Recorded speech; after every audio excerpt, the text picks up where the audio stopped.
Hi all, I have quite a fascinating attacking game to show you. Leela Chess ID 527 against Vajolet 2.5, running on a 4-core i7. Leela is running on a 1080 graphics card, so this is by Gallagher. It's a 5-minute with 3-second increment time control.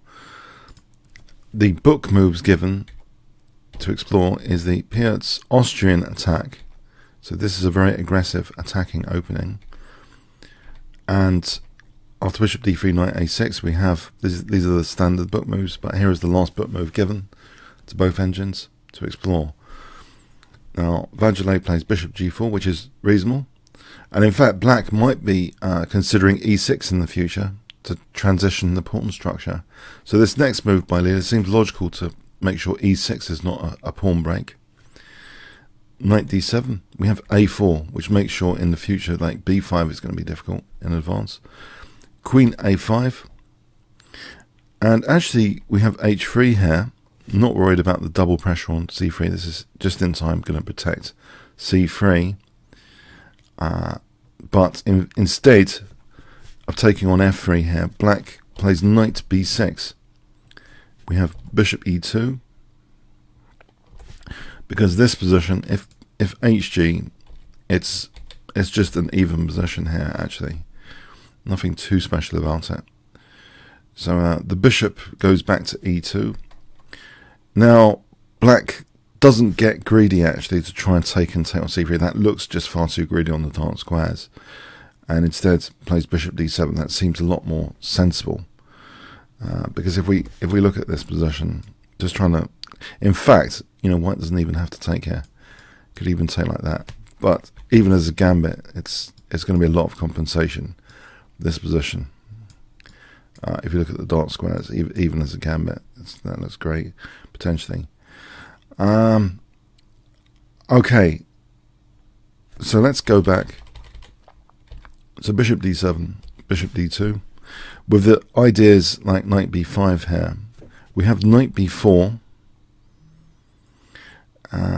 It is important to do this now, I believe. If h6, this is a bit troublesome, this move order, with c3 and knight going back, f5. This looks, you know, for example, it looks as though the black queen's really awkward here compared to the game continuation. If we follow this through, this position where the queen on a5 is being targeted, white could end up winning an entire piece. So black's got to be really careful here, and plays knight b4 now in advance of stuff happening. So we have f5 actually, and this looks, to me, it rings a bell with this famous Kasparov game against John Nunn in the Benoni in one of the Olympiads. It does seem to have a familiar tone to the position. Now black took on f5, so one question raised is if could black afford not to take on f5, because it seems in a way a bit fragmenting the pawn chain. If it is left with king h8, then perhaps bishop g5 hitting e7. This could be, you know, with g4 an unpleasant space advantage to have to bear with. For example, here white could build up with that pawn wedge. This is just an example continuation where it can get very dangerous for black. For example, here, and knight takes. This is just a fictional continuation. I'm just showing you, making use of the pawn wedge. It can lead to a very dangerous attacking scenarios where black could end up getting mated. So it looks as though it's, in a way, it's sensible to take it out. But there's a really clever move here played now to try and. I thought initially it was to try and get a knight to f5 without an issue with the bishop. It's the move bishop b5, trying to swap off this bishop. Now black cannot actually take here because there's a problem with the queen, comically as well. The queen's just what black would have to give up a knight. Massive advantage just to free the queen. So we have actually the move bishop c8, which seems a bit passive retreating. But if we look at alternatives, say a6, then this idea of using the f5 square for a knight might be coming in here.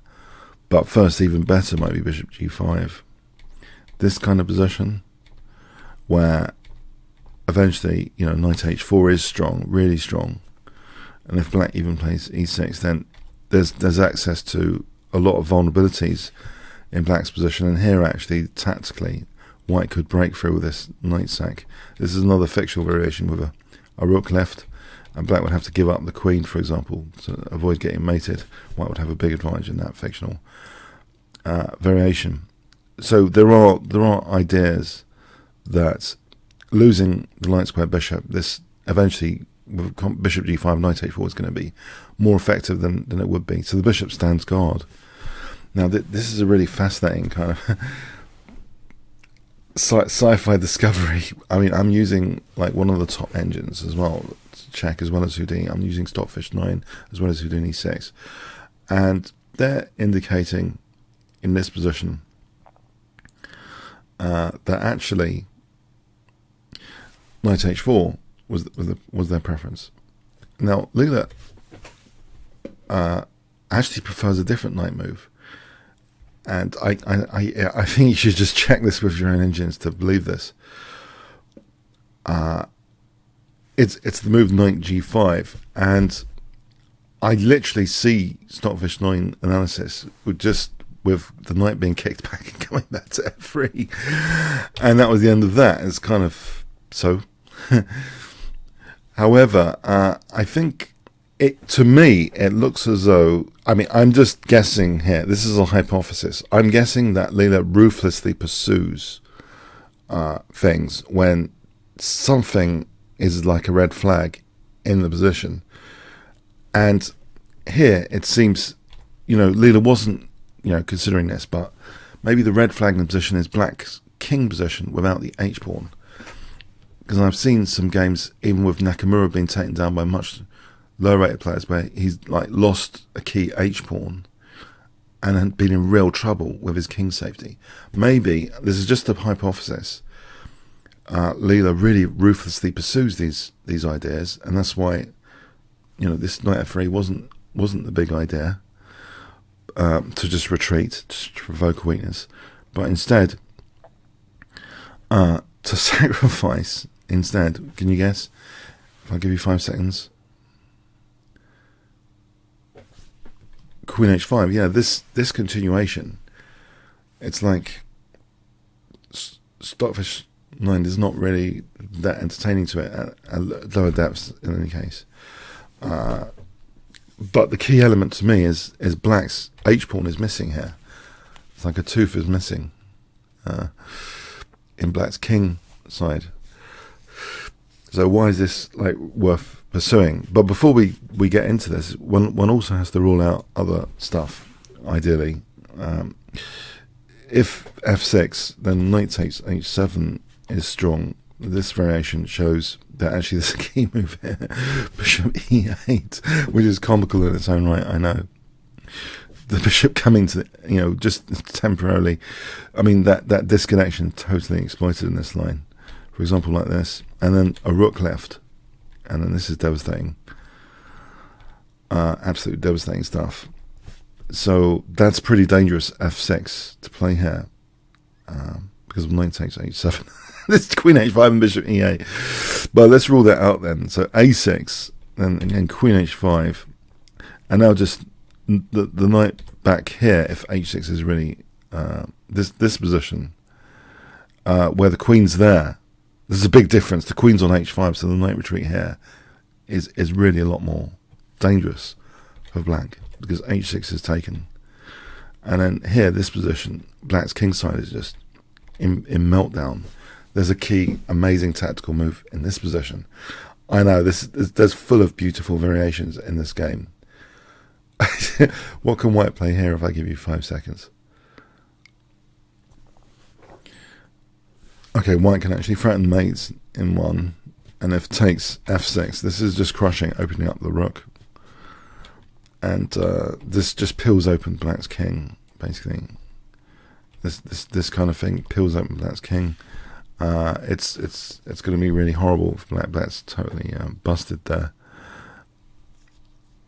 for example, just knight takes and then queen takes d7 example. So it seems as though there's a lot of venom if on f6 and a6. So let's go with h6. So this is the key idea, that the knight remains there. I just say my hypothesis is that once there's a certain red flag, Leela will ruthlessly pursue in great depth the ramifications, which might include rook lifts and stuff like that. But here we have the calm before the storm move, bishop takes g5 before any rook lifts. But by taking out that g5 pawn, there's the potential for rook f4 to h4 now. And it's a very, very difficult position for black. Black tries knight takes c2. This queen's obviously stranded. Yeah, in Siberia. Another case of the queen in Siberia here on a5. Spectator pieces, spectator piece, spectator. These three are not really helping. If we have f6 instead of knight takes c2, this position, for example, with queen g6 here, the rook lift to f3, that's just a temporary to try and stop the rook lift. But the rook can even if it's delayed, can just come back here and sacrifice the bishop. This is even okay, yeah, if it is delayed like that.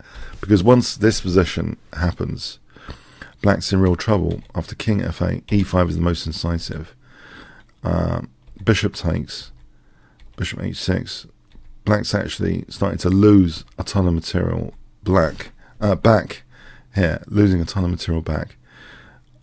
So that's a big advantage. And if we look at that again with a slightly different view on things, in that variation here, that was the strongest way of playing it. But let's also have a look, at bishop d7. So instead of knight takes c2 as in the game, we're going to have a look at bishop d7 here.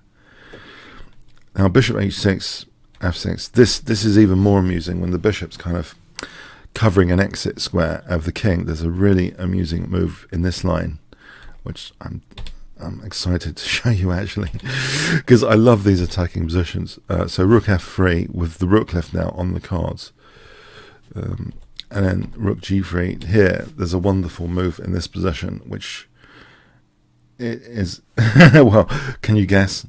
Which is stronger than, it wasn't that effective in the other line. But with the bishop here on the exit square, queen h7 threatens queen h8, checkmate. And you can see that the bishop's awkward here because it's covering an exit square potentially. So say king e8, then rook takes g7, threatening rook g8 mating, so as well as rook takes f7. So say this, black's getting scooped up, all the pieces are getting scooped up.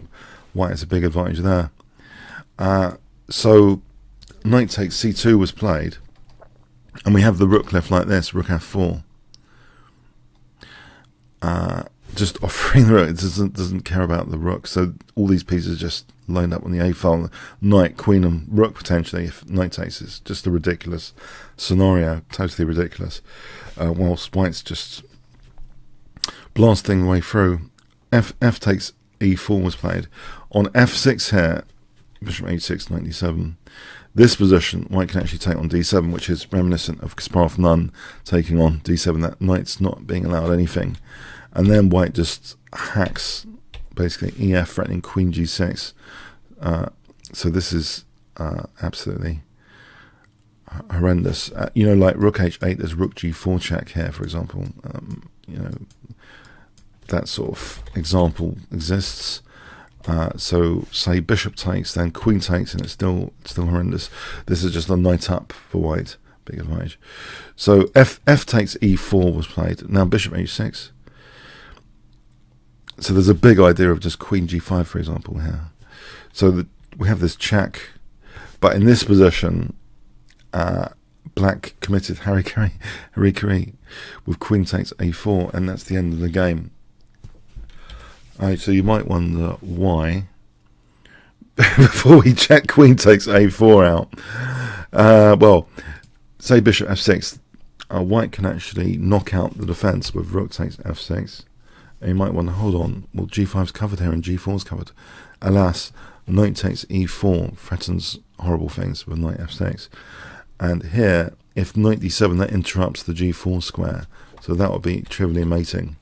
And really, there's no defense of f6 here. The computer move might be queen c3 here. Just take it. Yeah, so there's really no defense in this position. Knight d7, we have that use of the bishop. Sorry, I just mentioned it's not even bishop d7. I've just mentioned this. It's this. So yeah, fictionally we could carry on taking the queen, and what we're going to do here is just checkmate black. Really, that's what we're going to do here.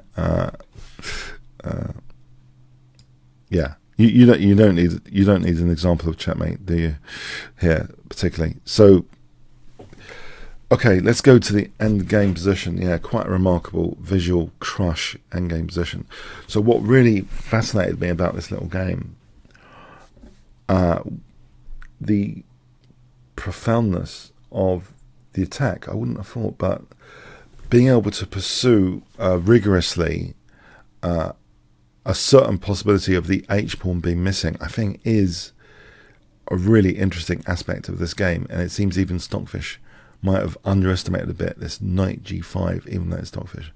Knight g5 as opposed to knight h4, and that has, this simple example has big implications for how kingside attacks are conducted. If Leela's finding these great possibilities, where something, this little clue, it believes should be pursued like Columbo, ruthlessly like Columbo, and it turns out, yeah, it is a pretty big deal missing the h-pawn. So for me, this is really a big deal, this game. I hope it is for you, for how one conducts and thinks about attacking chess. Okay, comments, questions, likes, shares appreciated. Thanks so much.